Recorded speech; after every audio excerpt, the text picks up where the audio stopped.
Hello दोस्तों, अपना competitive channel में आपका स्वागत है।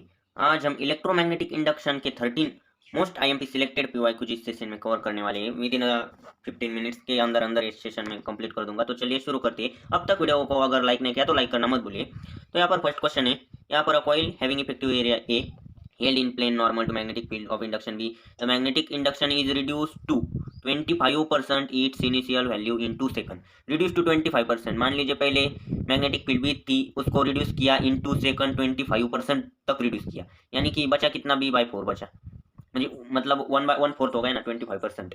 अब हमें ईएमएफ इंड्यूस निकालने का है। ईएमएफ का फॉर्मूला क्या होता है, EMF is equal to d phi by d t. D phi by d t यानी कि d phi is equal to B d A, यानी कि बी इंटू एरिया। अभी एरिया तो कांस्टेंट है इसलिए एरिया लेते हैं और B two minus B one करते हैं, B one minus B two. यहाँ पर बी वन की वैल्यू देखिए बी है, बी टू की B/4 है। अब इसको डिवाइड करेंगे हम डी टी यानी कि टाइम है जो कि 2 सेकंड है। अब इसको सिंप्लीफाई करेंगे 4B माइनस बी यानी कि 3B, और ए जैसे कि तैसे डिवाइडेड बाई A4, और A2 ऊपर A2/1 है ना तो 1/2 हो जाएगा, यानी कि 4 इंटू 2 8 आ जाएगा, यानी कि यहाँ पर ए ऑप्शन राइट आ जाएगा ऐसे। अब नेक्स्ट यहाँ पर प्राइमरी वाइंडिंग ए ट्रांसफार्मर का सवाल है, जिसमें प्राइमरी का 100 टर्न्स, सेकेंडरी का 200 turns, and primary is connected to AC supply of 120 volt and current is 10 ampere. Then हमें सेकेंडरी का करंट एंड वोल्टेज निकालने का है। अभी N P upon N S निकाल लेते हैं। ये एन पी है, ये एन एस है, N P upon N S आ जाएगा 1:2।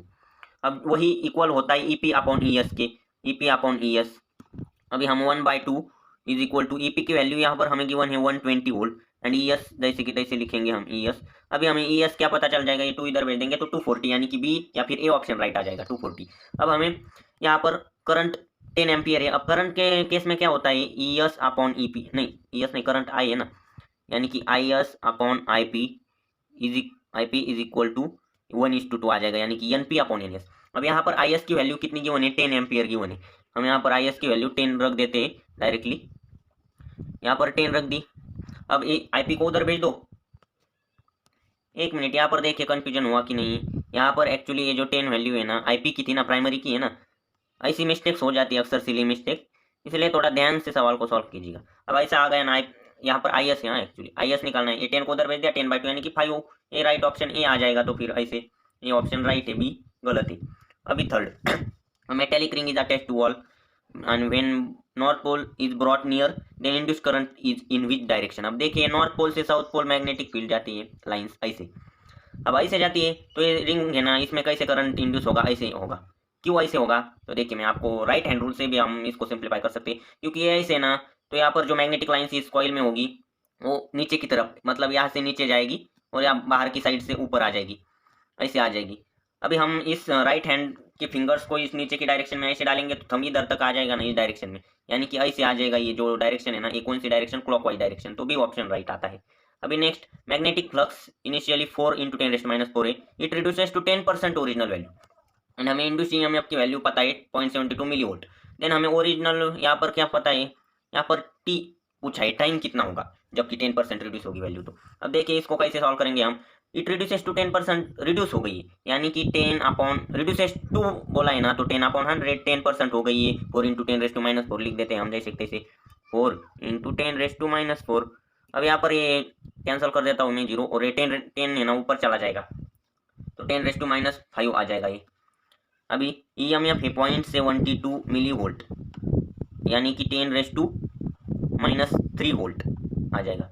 अभी यहाँ पर ईएमएफ यानी कि डी फाई फ्लक्स जो है ना, इसका हम डिफरेंस ले लेंगे, तो 4 × 10⁻⁵। यहाँ पर हम क्या कर देते हैं, 4 × 10⁻⁴ कॉमन ही निकाल लेते हैं, तो हमें क्या बच जाएगा, 1 - 0.1 बच जाएगा। अभी हम क्या करेंगे, डिनोमिनेटर को टाइम आता है ना, अब हम क्या करेंगे, टी को इधर भेज देंगे, टी के साथ अरेंज करेंगे, हमें टाइम निकालना है। तो यहाँ पर पुट किया टी, और नीचे 0.72 × 10⁻³ जैसे कि तैसे। अब इसको सिंप्लीफाई किया तो 0.9 आ जाएगा, डायरेक्टली मैं यहाँ पर लिख देता हूँ 0.9। अब 0.9 × 4, 9 4 जा 36, यानी कि 3.6 आ जाएगा। ये एक पॉइंट है इसलिए 3.6 में डायरेक्ट यहाँ पर लिख देता हूँ 3.6 × 3.6। अभी देखो हम क्या करेंगे, -3 और ये -4, यहाँ पर -1 बच जाएगा, कट होगा बाकी का। अब 10⁻⁻1 इसको मल्टीप्लाई करने के बाद क्या बच जाएगा, यहाँ पर 0.36 हो जाएगा, ये 0.36 6 और डिनोमिनेटर को 0.72 है, यानी कि ये कितना बच जाएगा 0.5 आ जाएगा। 1/2 है ना, 1/2 यानी कि 0.5। तो देखिए यहाँ पर 0.5 सी ऑप्शन राइट आता है। अब फिफ्थ नंबर का ट्रांसफार्मर देखिए 100 टर्न्स है प्राइमरी के, 500 है सेकेंडरी के। Primary connected to 220 volt, then voltage आप क्रॉस सेकेंडरी। अब ये तो बहुत ही आसान हो गया ना, यानी N P upon N S 100/500 यानी कि 1:5 is equal to E P कितना है 220 अपॉन ई एस करेंगे हम। अब ई एस निकालना है तो इधर भेज दो ई एस को, ये 5 को इधर मल्टीप्लाई कर दो, 22 × 5 110 यानी कि बी ऑप्शन राइट।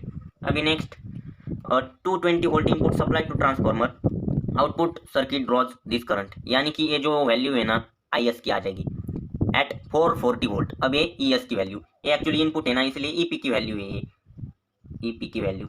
अब ratio of output power to input power is 0.8, then current in primary निकालने का है। अब देखिए output power to input power, इसका रेशियो कैसे होता है E S I S upon E P I P, जो कि कितना गिवन है 0.8 गिवन है। अब यहाँ पर हमें करंट इन प्राइमरी आईपी निकालने का है, आईपी को उधर भेज दो और 0.8 को इधर लाओ तो आ जाएगा आंसर यहाँ पर आईपी और इधर 0.8। अभी यहाँ पर बाकी सब कुछ गिवन है, आईपी की वैल्यू हमें पता चल जाएगी। आईपी की वैल्यू ईएस कितना है यहाँ पर 440 सेकेंडरी में, यहाँ पर 2 एम्पियर है आईएस की वैल्यू और ये 220 और इंटू 0.8। अब ये कितना आ जाएगा, ये 2 हो जाएगा और 2 to the 4 and 4 divided by 0.8 कितना आता है। देखिए मैं क्या करता हूँ 4 डिवाइडेड बाई 0.8 40 डिवाइड बाई 8 कर देता हूँ, यानी कि 5 आंसर आ जाएगा हमें। देखिए यहाँ पर 5 ये ऑप्शन राइट है। अब 7th यहाँ पर loss of transformer as 500 turns in primary 2500 in secondary, same पहले जैसा ही सवाल लगता है। अब देखिए सेकेंडरी वोल्टेज है 200 एंड 8 एम्पियर है under this condition, then voltage in primary पूछा है। अब देखिए N P upon N S क्या आ जाएगा यहाँ पर 5/2500 1/5 आ जाएगा N P upon N S, जो कि इक्वल करेंगे हम E P upon E S के साथ, और वही इक्वल होता है आई एस, अरे आई एस अपॉन आई पी के साथ इक्वल होता है वही। अब यहाँ पर हम 1/5 इज इक्वल टू क्या करेंगे, ई पी की वैल्यू यहाँ पर हमें पूछिए, ई पी लिख देते हैं और ई एस की वैल्यू यहाँ पर गिवन 200 है। अब 200 को उधर भेज देंगे तो 200 अपॉन 5 यानी कि 40 आ जाएगा। देखिए बी ऑप्शन में हमें 40 दिख रहा है, और कहाँ दिख रहा है क्या, नहीं सिर्फ बी ऑप्शन तो यही राइट है, और करंट भी 40 आता है कैसे, तो देखिए 1/5 को ही हम आई एस तो पता है ना 8 एम्पियर 8, अरे यहाँ पर आई पी अब 8 × 4 आ जाएगा, नहीं आई पी इधर आएगा तो 8 × 5 आ जाएगा, नहीं 5 इधर मल्टीप्लाई होगा तो 40 आ जाएगा, बी ऑप्शन ऐसे राइट आ जाएगा। अब next square loop of side देखिए, एक स्क्वायर लूप है जिसकी साइड 22 सेंटीमीटर है। ये बहुत ही बढ़िया क्वेश्चन है, इसमें मिस्टेक होती है कई स्टूडेंट से, थोड़ी सी भी मिस्टेक हुई ना तो ये सवाल आपसे चूक सकता है। अब देखिए टोटल लेंथ कितनी आ जाएगी वायर की 22 है तो टोटल लेंथ 88 आ जाएगी टोटल लेंथ। अब इसको कन्वर्टेड इनटू सर्कुलर लूप किया तो सर्कुलर लूप का जो 2πr यानी कि सरकमफेरेंस है ना वो इसके इक्वल आ जाएगा। तो रेडियस हमें मिल गई, रेडियस हमें कितनी मिल गई 88/2π, यानी कि मैं डायरेक्टली लिख देता हूँ 44/π, r इज इक्वल टू 44/π मिल गई रेडियस। अब इन 0.4 सेकंड टाइम में यूनिफॉर्म मैग्नेटिक फील्ड 0.2 टेस्ला है directed towards normal loop, then EMF induce in the loop पूछा है। अब देखिए लूप में ईएमएफ इंड्यूस निकालना है ना d∅dt, यानी कि b तो कांस्टेंट ही है, बट अब एरिया चेंज हो गया ना, एरिया ऑफ ये जो स्क्वायर था इसका एरिया क्या आ जाएगा साइड स्क्वायर यानी कि 22 स्क्वायर। अब सेंटीमीटर है ना, मैं क्या करता हूँ इसका 10⁻⁻⁴ साइड में निकाल लेता हूँ। देखिए यहाँ पर मैं पूछता हूँ माइनस, यहाँ पर मैं साइड में क्या करता हूँ 10⁻⁴। अब सेंटीमीटर का मीटर में कन्वर्ट करना है पर यहाँ पर स्क्वायर है इसलिए 10⁻⁴ उसका -2 का स्क्वायर। अब यहाँ पर एरिया ऑफ सर्कुलर लूप क्या आ जाएगा पाई इंटू आर स्क्वायर। अब आर तो 44/π है, हम जब यहाँ पर 44 का स्क्वायर करेंगे और यहाँ पर पाई का स्क्वायर करेंगे तो एक पाई कैंसिल हो जाएगा और सिर्फ पाई बच जाएगा, और डिवाइडेड बाय टाइम है 0.4। अब इसको हम सिंप्लीफाई करेंगे। अब इसको कैसे सिंप्लीफाई करेंगे देखिए बी, अब यहाँ पर मैं क्या करता हूँ 22 का स्क्वायर कॉमन लेके देखता हूँ 22 का स्क्वायर। अब यहाँ पर 1 माइनस क्या बच जाएगा 4 बच जाएगा ना 4/π। अब पाई की वैल्यू तो 3.1, मैं क्या करता हूँ इसको अलग तरीके से सॉल्व करता हूँ। देखिए कॉम्प्लिकेटेड हो रहा है कि नहीं। अब हम इसको कैसे सॉल्व करेंगे थोड़े आसान मेथड से।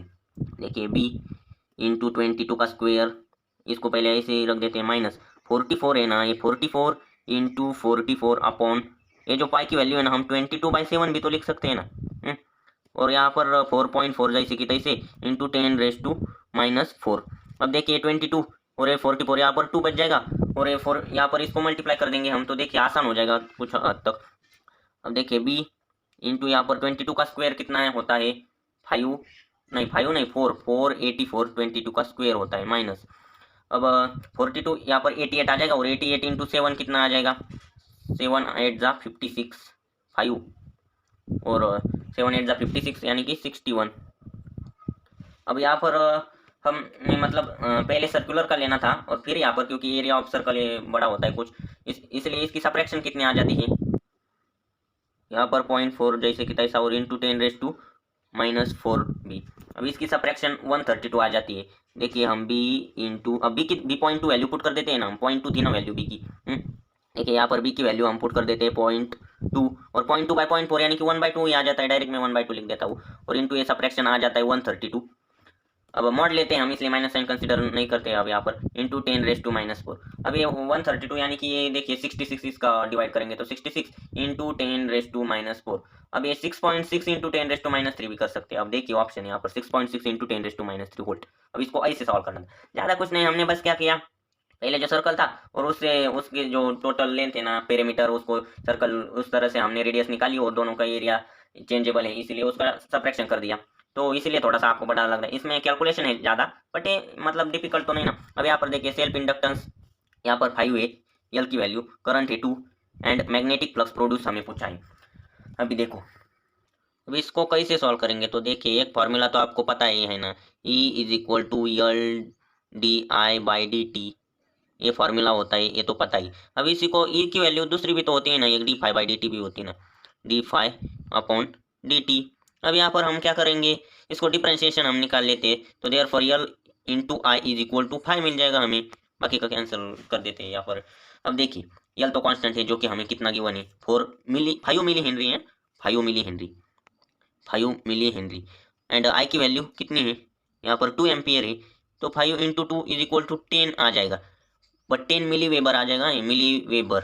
अब मिली यानी कि 10⁻⁻3, यानी कि 10 इंटू 10⁻⁻3। अब ये यहाँ पर कैंसिल हो जाएगा, ये तो बच जाएगा 10⁻⁻2 यानी कि 0.01। अब देखिए ये सवाल आसान तो था ना, बट सिर्फ ये दोनों फॉर्मूले हम इक्वेट कर देंगे तो हमें फाई इज इक्वल टू यल आ जाएगा, तो आसानी से सवाल हल हो जाएगा ये भी। अब देखिए यहाँ पर coefficient of mutual induction M की वैल्यू है 4 हेनरी, करंट है 5 एम्पियर। अब हमें in this 1/1500 second EMF induce निकालने का है। अब ईएमएफ का फॉर्मूला अगेन इसमें भी ऐसा, E is equal to mdi/dt। अब यहाँ पर हम डायरेक्ट लिख देते हैं, यहाँ पर वैल्यू एम की वैल्यू है 4 हेनरी, यहाँ पर आई की वैल्यू है 5 एम्पियर, और डिवाइडेड बाय टाइम है 1/1500 इंटू, अब यहाँ पर रेसिप्रोकल कर देंगे हम तो 1500 आ जाएगा। अब देखिए इसको तो बहुत ही आसानी से आ जाएगा, 4 इंटू 5 20 इंटू 1500। अब ये 3 जीरो है ना, 10⁻³ कर देते और 15⁻20 नहीं 30 आ जाएगा ना, 15⁻30 इंटू 10⁻3 यानी कि kilo volt, 13 kilo volt, D option right. अब 3 ही सवाल बचे। Current through choke coil self inductance 2 henry decreases at this rate यानी कि di/dt देन ईएमएफ। अब इसको क्या है, di/dt इंटू ये जो इंडक्टेंस यल हमने मल्टीप्लाई किया तो आ जाएगा आंसर ईएमएफ, यानी कि 5 इंटू 2 0.5 इंटू 2 इसीलिए ये 1। अब magnetic flux link with coil देखो 10 माइक्रोवेबर है, अब 10 इंटू 10⁻⁻6 करेंगे यानी कि 10⁻⁻5 वेबर आ जाएगा हमें वैल्यू। अब यहाँ पर when current 2.5 milli ampere flow through it then self inductance पूछा है। अब देखिए पहले ही देखा ना था ना हमने, मैं कुछ अलग सा ही लेता हूँ नहीं। अब देखिए L into I is equal to 5 देखा था हमने, हमें पूछा क्या है, यल पूछा है तो 5/i कर देंगे हम। L is equal to flux क्या है 10⁻⁻5 जो कि अभी अभी हमने देखा, और यहाँ पर वैल्यू कितनी आती है आई की 2.5 मिली एम्पियर, 2.5 मिली मतलब 10⁻³ एम्पियर। अब ये क्या कर देंगे हम, ये -3 ऊपर जाएगा तो +3 आ जाएगा, और ये क्या हो जाएगा -2 आ जाएगा, यानी कि 10⁻² अपॉन 2.5।